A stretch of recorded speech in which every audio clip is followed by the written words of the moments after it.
নমস্কাৰ, আজি হৈছে ৭ অক্টোবৰ। সমূহ অসমবাসীৰ বাবে আহি পৰিছে বহুকেইটা ডাঙৰ খবৰ। অতি শীঘ্ৰে আত্মসহায়ক গোটৰ মহিলাৰ একাউণ্টত সোমাব ১০,০০০ কোটি টকা।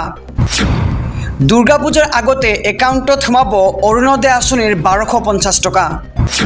ৰাজ্যৰ আৰু ১ লাখ ছাত্ৰীয়ে নতুনকৈ লাভ কৰিব নিযুত মইনা আঁচনিৰ ধন। এইবাৰ ছাত্ৰসকলৰ বাবে চৰকাৰে আনিব ৭,০০০ টকাৰ এক অভিলাষী আঁচনি। ৰেচন কাৰ্ড নাথাকিলে ভাল খবৰ। ৰাজ্যত আৰম্ভ হৈছে ৰেচন কাৰ্ডৰ আবেদন প্ৰক্ৰিয়া। দুৰ্গা পূজাৰ সময়তে ৰাজ্যবাসীৰ বাবে আহি গ'ল ভাল খবৰ। চৰকাৰী ধন লাভ কৰিবৰ বাবে কৰি লওক আপুনি এইকেইটা কাম।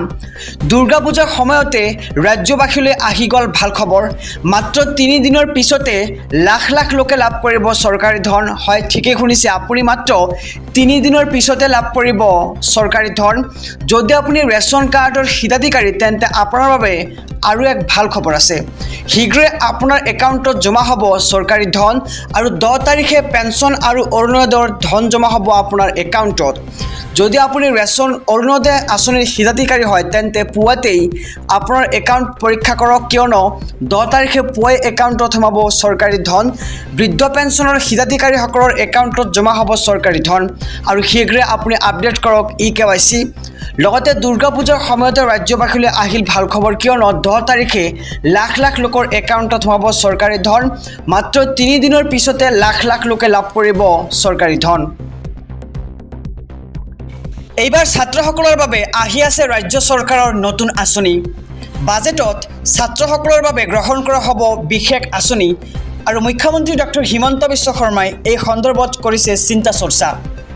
ভাল কি আঁচনি আনিব পাৰি এই সন্দৰ্ভত চিন্তা চৰ্চা কৰিছে মুখ্যমন্ত্ৰীয়ে আৰু নিযুত মইনা আঁচনি শুভাৰম্ভ কৰি মুখ্যমন্ত্ৰী এই বৃহৎ ঘোষণা কৰিবলৈ দেখিবলৈ পোৱা গৈছে। আৰু এইবাৰ ছাত্ৰসকলৰ বাবে আহি আছে ৰাজ্য চৰকাৰৰ আঁচনি। আমাৰ হাতত মন্তব্য আছে, আমি মন্তব্য শুনাম আপোনালোকক যে ছাত্ৰসকলৰ বাবে কি কি আঁচনি আনিব এইবাৰ ৰাজ্য চৰকাৰে। বাজেটত ছাত্ৰসকলৰ বাবে গ্ৰহণ কৰা হ'ব নতুন আঁচনি আৰু মুখ্যমন্ত্ৰীয়ে এই সন্দৰ্ভত কৰিছে চিন্তা চৰ্চা। যিহেতু আজিৰ দিনটোত নিযুত মইনা আঁচনিৰ শুভাৰম্ভ কৰিছে ৰাজ্য চৰকাৰে আৰু ছাত্ৰসকলৰ একাউণ্টত পোনপটীয়াকৈ সোমাইছে ধন আৰু এইবাৰ ছাত্ৰসকলৰ বাবে কি আঁচনি আনিব এই সন্দৰ্ভত মুখ্যমন্ত্ৰী কৰিছে বৃহৎ ঘোষণা। ৰেচন কাৰ্ড নথকা লাখ লাখ লোকৰ বাবে আহি পৰিছে ডাঙৰ খবৰ। নতুনকৈ ৰেচন কাৰ্ডৰ বাবে চলি আছে আবেদন প্ৰক্ৰিয়া।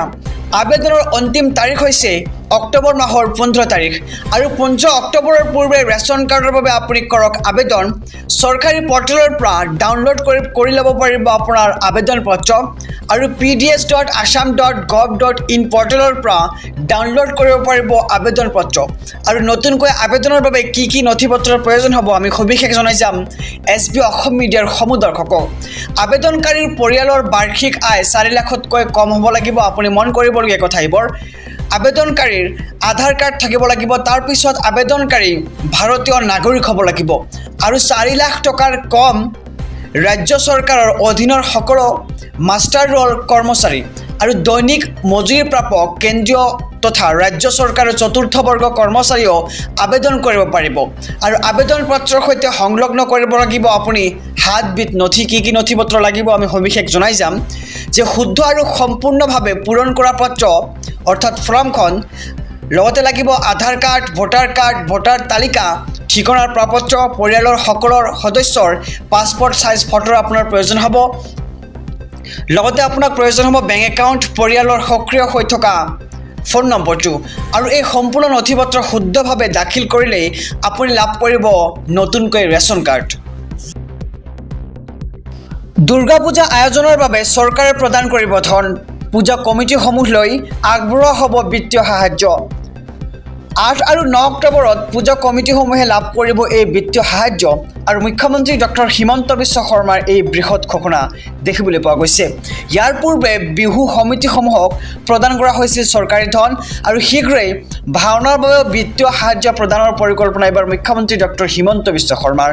ৰাজ্য চৰকাৰে প্ৰদান কৰা এই সাহায্য লাভৰ বাবে আপুনি কৰিছেনে যোগাযোগ? যদি যোগাযোগ কৰা নাই তেন্তে আপুনি শীঘ্ৰে যোগাযোগ কৰক। জিলা আয়ুক্তৰ কাৰ্যালয়ত আবেদন কৰা পূজা কমিটিসমূহে লাভ কৰিব এই ধনৰাশি আৰু দুৰ্গা পূজা আয়োজনৰ বাবে চৰকাৰে প্ৰদান কৰিব ধন। আমি খবৰটো জনাইছোঁ যে পূজা কমিটিসমূহ লৈ আগবঢ়োৱা হ'ব এই বিত্তীয় সাহায্য আৰু 8 আৰু 9 অক্টোবৰত পূজা কমিটিসমূহে লাভ কৰিব বিত্তীয় সাহায্য। আৰু এই সন্দৰ্ভত মুখ্যমন্ত্ৰী ডক্টৰ হিমন্ত বিশ্ব শৰ্মাই আগবঢ়াইছে এক বিশেষ মন্তব্য।